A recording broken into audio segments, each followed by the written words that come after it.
I've got a bad joke for you. Did you ever hear about the persistent duck? A duck walks into the feed store and asks, "Got any duck feed?" The clerk tells him, "No, we don't have a market for it, so we don't carry it." The duck says, "Okay," and leaves. The next day, the duck walks into the feed store and asks, "Got any duck feed?" Again, the clerk says no, and the duck leaves. Next day, the duck walks in and asks, "Got any duck feed?" Clerk says, "I've told you twice, we don't have duck feed. We've never had duck feed, and we will never carry duck feed. If you ask me again, I'm going to tape your feet to the floor." The duck leaves. The next day, the duck walks in and says, "Got any tape?" "No." "Got any duck feed?"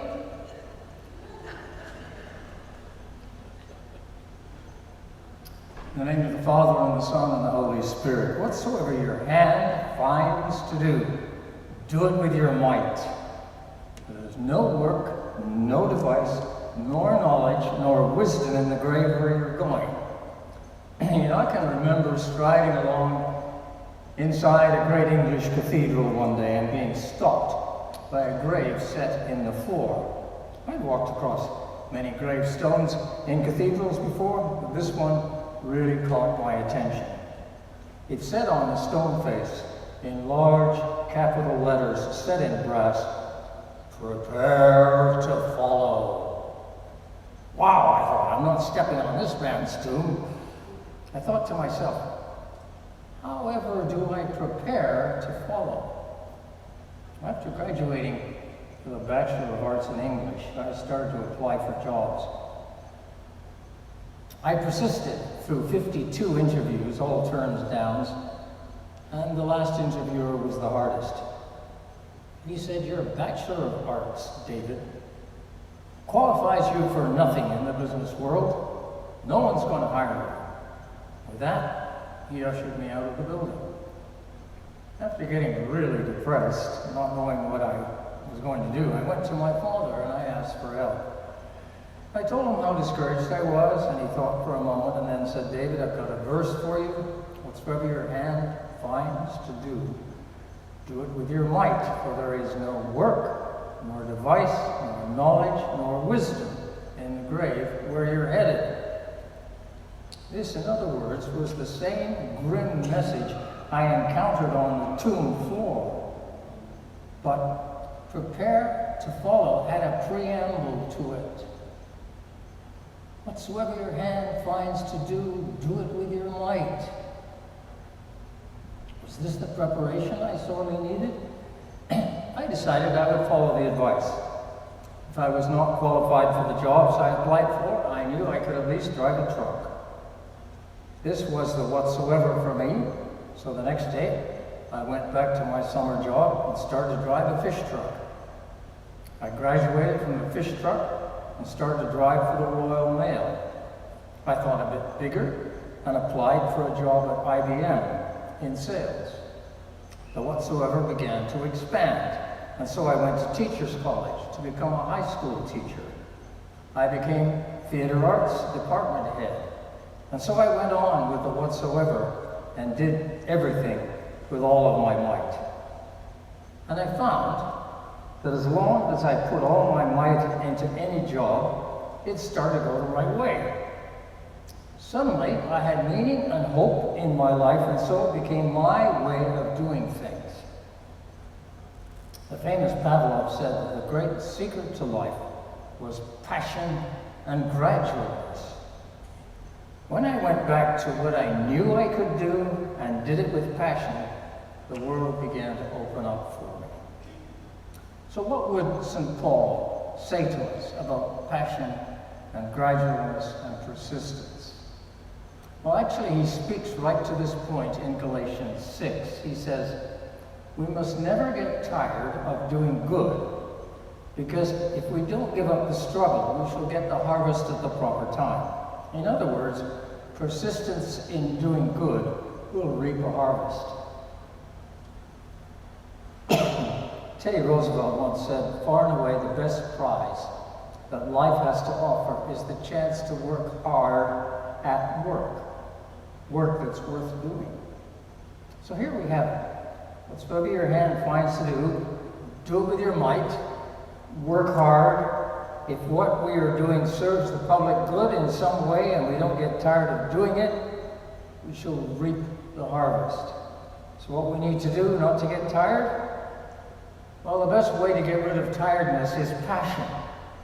Passion about everything you do. Once I received an invitation to the retirement party of a church minister. And this is what part of it said. Unfortunately, our church has fallen on economic hard times. This will probably be the last event here. We're in the throes of closing the house, but not the ministry. We intend to make it memorable, and now more so with your help.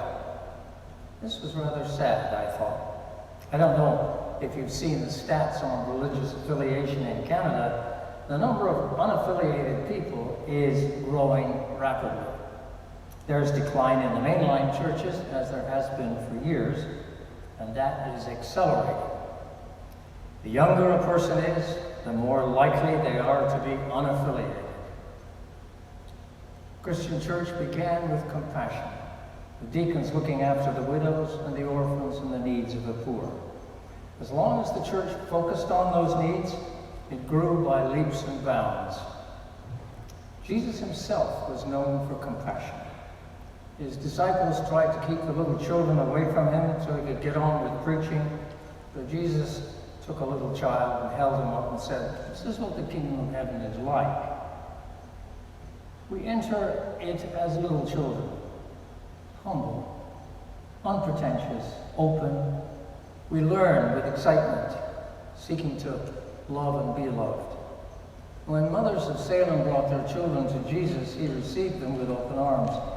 He was very kind to the woman at the well. He allowed a woman to pour spices over his feet, wash them with her tears, dry them with her hair. Scandalous, they said. Does he not know that she's a woman of ill repute? But Jesus loved her into the kingdom. He did the same with a tax collector, some fishermen, and a death-dealing Pharisee called Saul on the road to Damascus, who became loved into becoming the great St. Paul. Compassion is what the faith is about. Love. That was the original mandate. That's also the future. And it happens to be what this world is most desperately short of. The unaffiliated young people generations that we have in our society today are vulnerable to radicalization. I was watching something with some amusement the other day. Teenagers, apparently, more in the US, are choosing male perfumes. So the young guy of 13 years old is busy becoming a connoisseur of male perfume. He's as sophisticated about perfume as a sommelier is about wine. He'll talk about tones and notes in the perfume. Kid's 13. Well, the unaffiliated have got great needs for connection and meaning and love, and they're going to look for it where it can be found. You know, if Knox is to succeed in the future, we need to be about connection and unconditional love. When someone gets sick, we need to be there cheering them on. When someone loses employment, we can help them find work. When someone cannot feed their children due to single parenting and low finances and ill health, Knox can step up to the plate and love them and help them through it all. When someone's in need of meaning for their life, we can introduce them to God through prayer. The church that will succeed will be the cradle of meaning and hope and joy. David was a 10-year-old who had cerebral palsy. Couldn't walk and run like other children, but that didn't stop David. He always participated to the best of his ability. He joined the cross-country team. It just took him longer to run a race than anybody else, but he always finished. He'd run 23 kilometers in practice runs for a big race. On the big day, Linda Chamberlain, a teacher, saw that David was on the sidelines. Since she was a teacher in David's school and knew the phys ed teacher, it didn't seem right to her, so she went up to the phys ed teacher and asked him what was going on with David. And he said, well, the other kids from the other schools might laugh at him, and that could cause a fight, so he gave David the choice to run or not and let him decide. Well, Linda thought that the coach was doing the right thing. At least he thought he was doing the right thing, but the most important thing she found out from him was that David could run if he wanted. At that moment, David came along, swinging his feet forward in his characteristic gait, walking awkwardly on his toes. She sat down with David on some steps and talked with him. She said quietly, David, if you don't want to run today, no one's going to make you. But if you're running because you're afraid someone's going to laugh, and that's the reason you're not running, that's not a good enough reason. There will always be someone who will laugh and say mean things. There are people like that, and that's just the way things are.